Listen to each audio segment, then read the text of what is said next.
I was also getting diarrhea. I have no idea why, because all the food was amazing. I was too busy blowing up my toilet to read any books that month. Listen, if you want authenticity, this is as real as I can get here.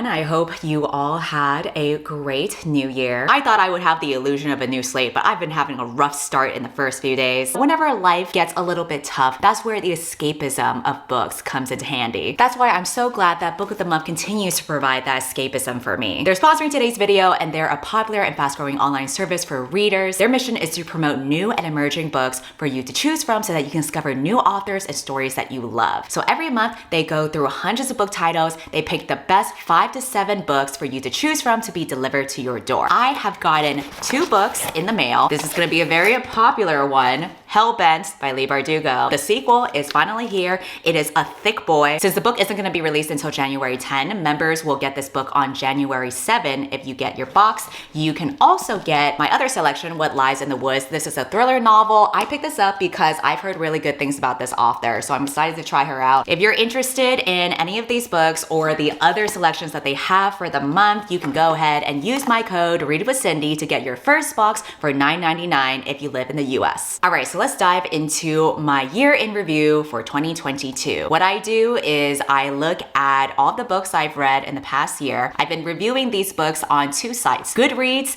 and StoryGraph, and they tend to provide some infographics or some interesting data that we can look at. I also have a reading spreadsheet that I've been kind of keeping up with. This spreadsheet was created by Hardback Hoarder. I can link to the template in the description below, but what's really cool about this spreadsheet was that when you put in all the data for the books that you read, it automatically puts together numbers and analytics and charts. So all the statistic nerds out there, you're gonna have your panties twisted in a bunch in this video because we're gonna talk about really nerdy shit. You didn't think we could get any nerdier than books, but apparently we can. People have also suggested that I look back on the books that I had said were my anticipated books of 2022 and give feedback on how they turned out to be. So I will also be tier ranking them just for funsies. We'll see what flopped and what actually topped. Starting off with Goodreads, I have read 18,271 pages in total over the course of 61 books. Comparing that to last year, in 2021, I read 18,753 pages and 57 books. It's interesting how even though I technically read more books this year, I read a few hundreds less pages. I was really surprised to have read more books this year than the last year because I actually had not like an official goal, but I wanted to read fewer books, which is like kind of the antithesis of what a lot of people in the book community tend to do. Like people often will try to read like 100 books a year or some shit like that. I am trying to veer in the opposite direction, and it's not even for some noble reason like wanting to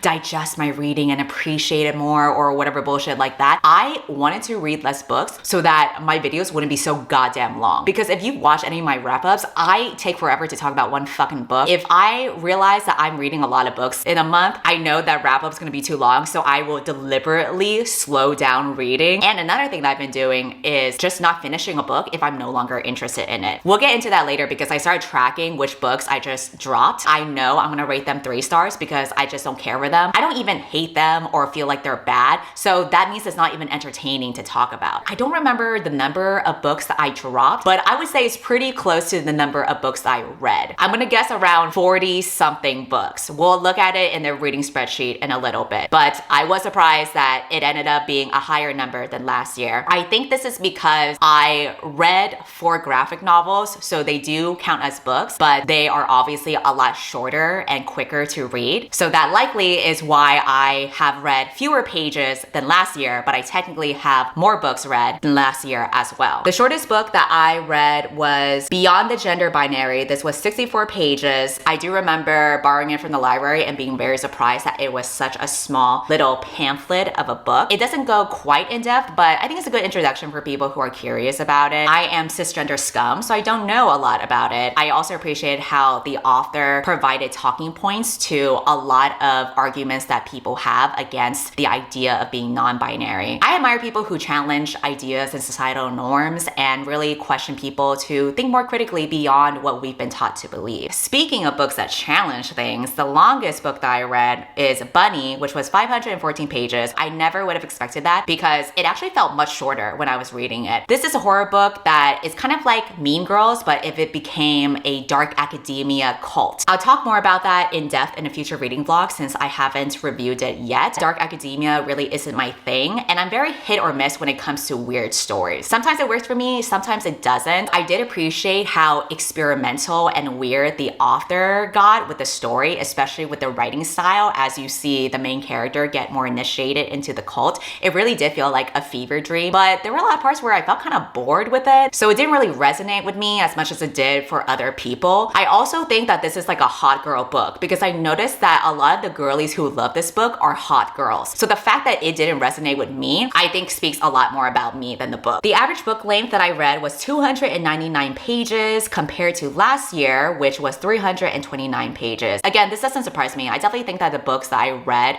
were shorter. Sometimes if a book is really thick, that turns me off. It's just a lot of commitment. I don't know if I'm ready to get into it. It's just so girthy and intimidating. It's kind of like with penis size, you know? You don't want the penis to be too big because then you're kind of afraid it's gonna hurt. Sometimes it's better to have like an average size penis because then it just fits in well, like a glove. So this year, I just got a 299 page dick and that's okay. The book that I read that was the most shelved on Goodreads was The Guest List by Lucy Foley. The Guest List was an enjoyable book for me. I rated it 4 stars solely for entertainment purposes. It's a classic murder mystery that takes place during a wedding in Ireland. Every character had their own motivations that you could easily believe that they would have been the one who did it. And then you finally see it all click together at the very end where the pace got really fast and interesting and I kept on turning the pages and reading super quickly just to find out what would happen. Her writing though, I am finding is inconsistent. There were some lines I felt like were well written and then there were some lines where I was like, girl, where was your editor? And one of her books was in my anticipated books of the year and I ended up not finishing it, but we'll talk about that in my tier ranking later. The book that was least shelved is The Art of Drag. Less than 2,500 people had put this on their Goodreads shelf. I enjoyed this book as well. I loved the artwork, and as someone who was not familiar with drag culture, I feel like I learned a lot from it. That was super interesting.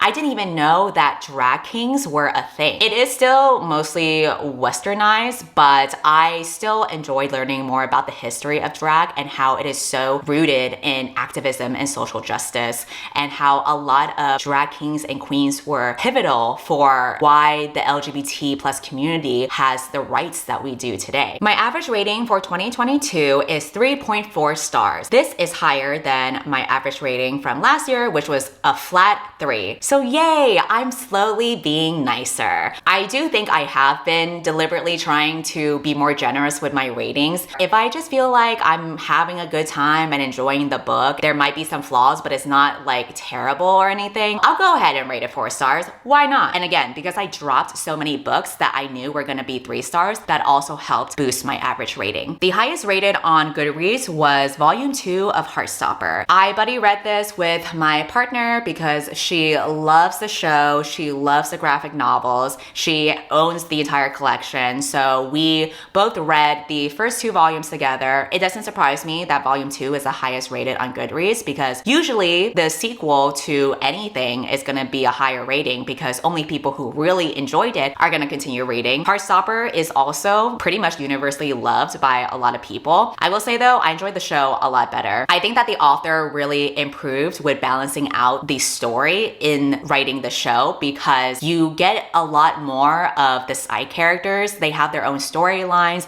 You're not just confined to the 2 main characters. And even the main characters, I feel like we got to see a lot more of them in the show that we didn't get to see in the graphic novels. My first review of the year was Fiona and Jane. This was a book of the month book. It was a debut novel that is a collection of stories that are centered around these 2 Taiwanese American friends as they navigate their 20s and 30s and go through the typical millennial shenanigans of family, sexuality, all that kind kind of shit to look forward to as a young adult. I rated 3 stars because I felt like the stories were pretty disconnected and we didn't really get a sense of these two being friends. It felt like we were just reading completely separate characters. Why are we reading about these two separate people if we're not gonna see them come together or have these story threads be woven somehow? Then these are a collection of my 2022 books that I am gonna scroll through. We have a few bangers over here: House of Hollow, Notes on an Execution. I talked about all these 5-star books in my previous video for the best books I read this year. And then my last review of the year is Kiss Her Once for Me. I listened to that as an audiobook. I totally did not expect for my last book to be a 5-star read. There were so many things I liked about it, like the drama, the love trapezoid it had going on.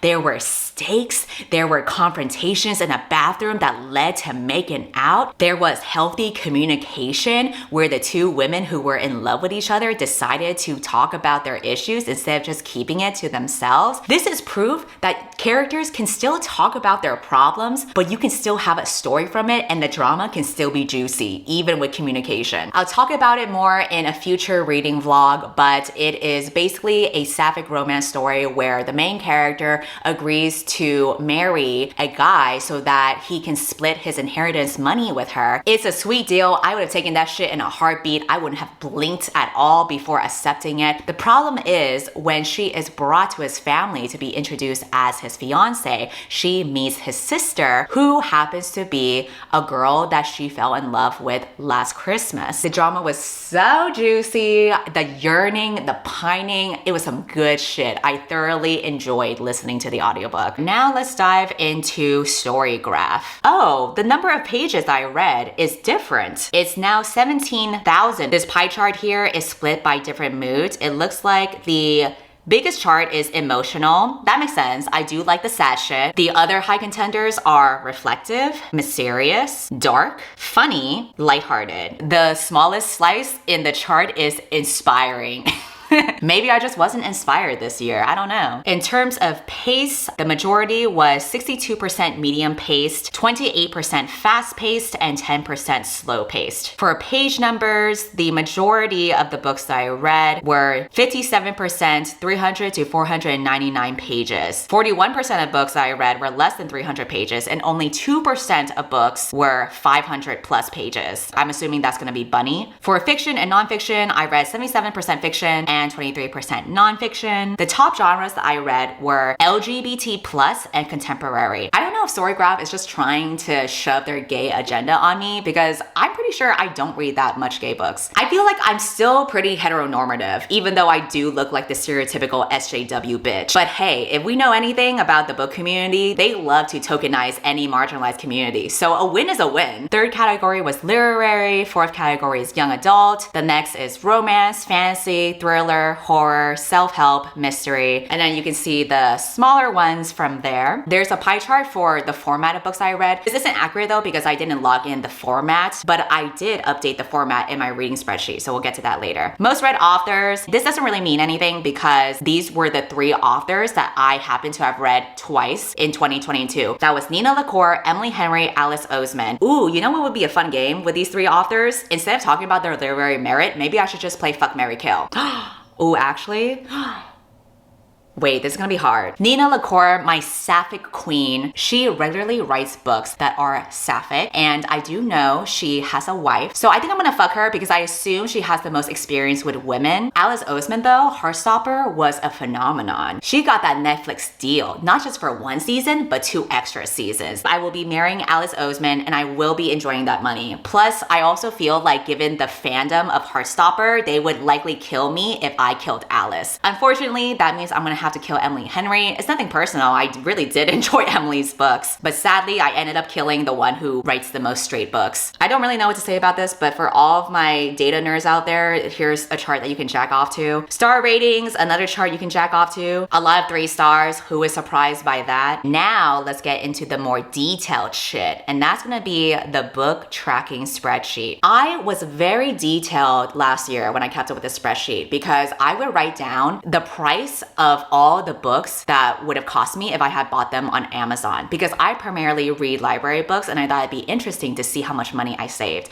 I didn't keep up with that this year. I just didn't have the time to. So we won't be going through all of these tabs here, but I can show you the general charts of the monthly stats and the yearly stats. So here we have the main page, which is the books read. I wrote down the pages read, the hours listened to. I wrote down what format it was. So we're gonna see here what my monthly stats were. It looks like the month where I read the most books was February, where I read 7 books. The lowest number of books I read was 3 books in November. This was when I was traveling in Asia. I flew to Thailand in late October, and the moment I was in Thailand, I didn't have time to read any books at all. I was hosting 2 group trips, which I will post the vlogs for that later on. After I stayed in Thailand for a month, I also traveled to Singapore and Taiwan for the rest of November, and I was so busy being in a new environment and touching grass that I just barely had any time to read anything. It also didn't help that at some point I got burnt out and homesick. I was also getting diarrhea. I have no idea why, because all the food was amazing. I was too busy blowing up my toilet to read any books that month. Listen, if you want authenticity, this is as real as I can get here. I was too busy fighting for my life on that toilet. So I'm gonna go ahead and jump into yearly stats. This is where things get a little bit more visual. According to my spreadsheet, I read a total of 11,000 pages. That is significantly lower than both the pages that I read according to Storygraph and Goodreads. I'm gonna trust my own reading spreadsheet for that one, because when I plugged in the numbers of pages that I read, I literally looked up the number of pages. I listened to a total of 195.5 hours via audiobooks. You divide that by days, that would be 8 days in total of non-stop listening to audiobooks. It does help that I tend to listen to audiobooks at a quicker speed. I usually listen to it on 1.5x. For the other rows in this chart, like books bought and library checkouts, don't listen to that. It's not accurate because I didn't plug in what books I bought and the number of library books I checked out. So 5 and 2, that's not accurate, but we'll never know what it is because I'm too lazy. Of the 61 books that I read, there were 14 books that were buddy reads. Again, don't pay attention to books owned versus books read. Not accurate. I did not plug in the numbers. I think I tried to plug in like 3 books and then I just gave up for the rest of the year. I totally forgot that I put 69 books as my reading goal. I don't really have reading goals because again, I don't care about the number of books I read. I just thought 69 would be a funny number because I had the humor of a 12-year-old. For my star ratings, I have 6 5-star books, 1 4.5-star book, 17 4-star books, 5 3.5-star books, and 27 3-star books. There were 4 2-star books and only 1 1-star book. That 1-star book is Baby Teeth. Now we're getting into the format of the books I read. I read 27 physical books and 21 audiobooks. That makes sense because a lot of times when I'm reading a book, I usually have at least 1 physical book that I'm reading and 1 audiobook that I'm listening to. I started reading ebooks though in the middle of the year, so the number started crawling up from there and now it's 13 books. I suspect that for the year 2023, there's probably going to be a higher number of ebooks than physical books. I am just finding that as I travel more and as I commute everywhere, it's so much easier to read an ebook than to lug around a physical book all the time. I read 48 adult books and 12 young adult books and 1 children's book. I think the 1 children's book was Aquicorn Cove. Own Voices has 0 in it because I removed that column from the main spreadsheet. Own Voices is a category where the author is writing about an identity that they also identify with. I didn't want to include that in my spreadsheet because I feel like we can get into some gray area with that. Like for example, some authors might write queer books, but they are not out of the closet. You can't really assume people's sexualities, all that kind of stuff. So I didn't want to get into that. For the books that I read, 37 were from the library, 10 were owned. Wait, owned? That doesn't sound right.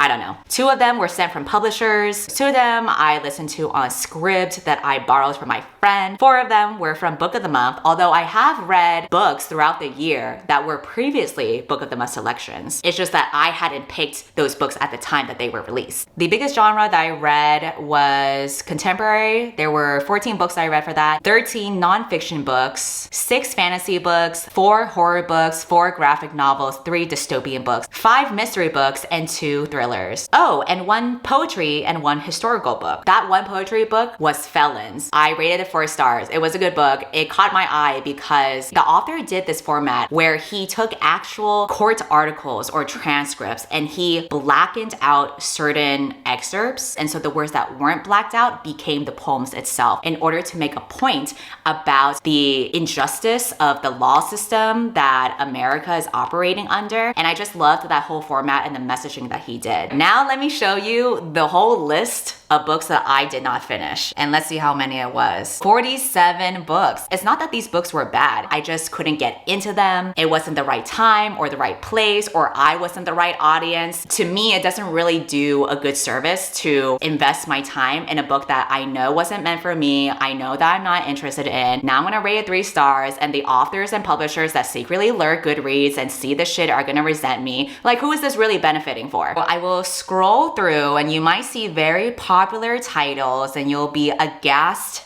at some of the books that I dropped. Oh wait, this is not accurate because Bunny is right here. I put that there because I thought I was gonna drop it, but I ended up finishing the whole thing. As you can see, this chart did not get completely filled out. So the final count is 46 books that were dropped. Now we're getting into the final segment of this video, which is ranking my 2022 anticipated books, because earlier in the year, I posted a video where I talked about 10 books that I was very excited to read. I read most of them. We're gonna rank them now and get into the tea for which flopped and which topped. I have lined up the books here. They are in order of publishing date. Let's start with The School for Good Mothers. This was actually the book that I was most excited about because it was a dystopian book that sounded so juicy. It was about a mom who makes a mistake where she could have endangered her kids, and as punishment, they sent her to a school where they train these moms to be the traditionally good mother. And I was so excited about the commentary that this book would make about motherhood. Unfortunately, it became a 3-star for me. Nothing really happened in it. It was very slow. It dragged a lot. A lot of the story was kind of like meandering. I definitely think that the author could have done so much more with it. Love and Other Disasters. This is like a cute rom-com book about these 2 people who enter a cooking reality TV show. One of them is a klutzy girl who ends up dropping her tacos while filming the show. And the other love interest is a trans person, I believe. This was a book that I did not finish. I think there are some like weird people out there who will literally tag an author in a review that's not like 5 stars, or they'll talk about how they don't like the book or whatever. I never do that shit. I think that behavior is so tacky. When I saw that this author was talking about how hurt they felt for that, I was afraid that I wouldn't like the book for whatever reason. I'm sure it's a cute book, but I didn't want to take a chance at hurting this author's feelings. And it's not me trying to cater to other people's feelings, because if I did, then my channel wouldn't exist. I genuinely like this author. Like, I think they seem like a sweet person. I can definitely understand why they would feel hurt if they worked really hard on something. And I just didn't want to take that chance. Notes on an Execution. This shit was a banger. 5 stars. It is a literary novel about a murderer who is on death row, but is told from the perspectives of the women that he affected in his life. I love the writing style, and I loved how the book all came together at the end, and how it was such a great book for having discussions with other people about who deserves the death penalty, if anyone does deserve the death penalty. It gave a lot of interesting themes about the possibility of redemption, and I like that the book didn't spoon feed what I should believe. It laid out the pieces for you to come away with your own conclusions and your own thoughts, and I love that. The next one is a nonfiction book called What Reality TV Says About Us. I think there's something so interesting psychologically about those trashy reality TV shows where these people act so fucking dramatic and stupid, and so I was interested in what that meant as cultural commentary. However, when I tried reading the book, it didn't really captivate me as much as it could have. I was expecting to get some juicy shit. I didn't find the arguments to be that compelling, so I ended up dropping it because I didn't want to invest my time in something that I wasn't feeling that strongly about. The next book is The Paris Apartment by Lucy Foley. I enjoyed her book, The Guest List, but when I first tried to read The Paris Apartment, which is a mystery about a girl who moves into her brother or stepbrother's apartment in Paris, but he's like not there and she doesn't know what happened to him.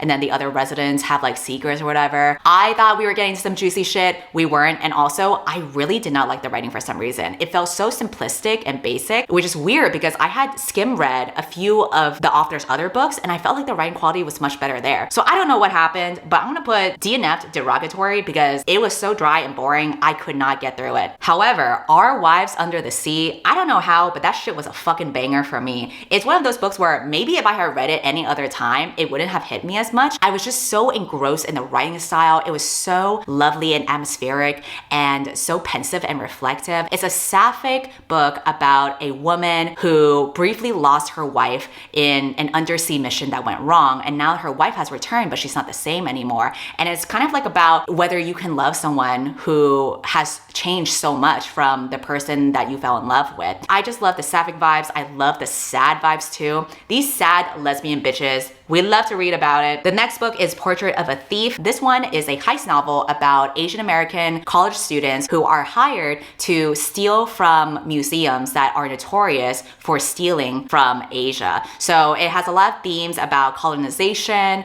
and also Asian American identities and the diaspora. It sounded really good, but unfortunately when I read it, I think this is a result of the author writing her first debut novel. It could have done a lot better with the editing because a lot of the writing was very repetitive. I actually regret reading this book because I'm like 99% sure that this author or her sister or friend or publisher or whatever reads the reviews for her book and has seen my review. But unfortunately, it wasn't for me. Please don't hate me for this. I don't want to get involved in any yellow on yellow crime. But hey, whatever. She is a bestseller anyway. So literally, if anyone in her team is butthurt about this, don't even feel threatened by me because I will make no impact on your successful career at all. Another book that I DNF'd was Some of My Best Friends. This is a collection of essays that are about race. I think it's harder for me to get into essay collections. I think I was just at a point in my life where I was kind of just tired of thinking more about race and embedding myself within discourse because, you know, as a person of color, it is fucking depressing to think about how race will affect you. My camera died, so we're gonna film this on my phone because I got 2 books anyway. But last thing I'll say about Some of My Best Friends, I'm sure there are merits to this essay collection, but I think at this point, my Asian ass is fucking tired. I'm tired of thinking about how oppressed I am, and I think I just wasn't in the right headspace to read that book. The next one is Book Lovers. I technically put this as 5 stars on Goodreads, but that was really me bumping it up. I think it's actually more of a 4.5. It's about 2 people who work in the publishing industry, and it's a subversion of the Hallmark romance movies and stories that you typically read, except the main girl is more of a career-oriented woman and the main guy is also a career-oriented man. They don't necessarily change to accept their small town feel-good kind of vibes that a lot of Hallmark movies tend to do, and I really liked that. I think it was executed really well, but if I had to be very particular, I don't think this book really gripped me as much as it did for the other books I have in my 5 stars list. Lastly, The Woman in the Library. I am rating that as 4 stars because I thoroughly enjoyed reading this book. I liked the writing style for it. It reminded me of like a cozy mystery book that I used to read when I was younger. It's about this writer who was working on her book in the library and then she hears a scream and it turns out someone got murdered. At the same time that this book is taking place, you get to read the emails that come from a beta reader who is giving feedback about pieces of her novel that she's been sending over to him. And you find out that in the pieces of her novel, she's basically writing about the murder that is happening. So it gets pretty meta and it's like you're reading about a story, but then also a story within a story. And I liked that format of it. But in the end, the 2 storylines didn't converge. And I really wish they did because it would have been so juicy. I think if it did, I probably would have rated 5 stars because the ending kind of didn't really give me a juicy mystery after all. And it felt kind of rushed. The mystery itself was like, all right, but I still enjoyed myself reading throughout the book and I liked the writing as well. So yeah, that pretty much sums up my rankings for 2022. I know I dropped a lot of the books, but I'm going to try to be more on top of things for my 2023 anticipated books. I also am wondering if I should do a tier ranking for books that I didn't finish because I think it'd be kind of chaotic and funny to rank books that I didn't even read. And that way people can get mad at me. And you know how when people get mad, I get more views. So I don't know. What do y'all think? Go ahead and unsubscribe from my channel and goodbye.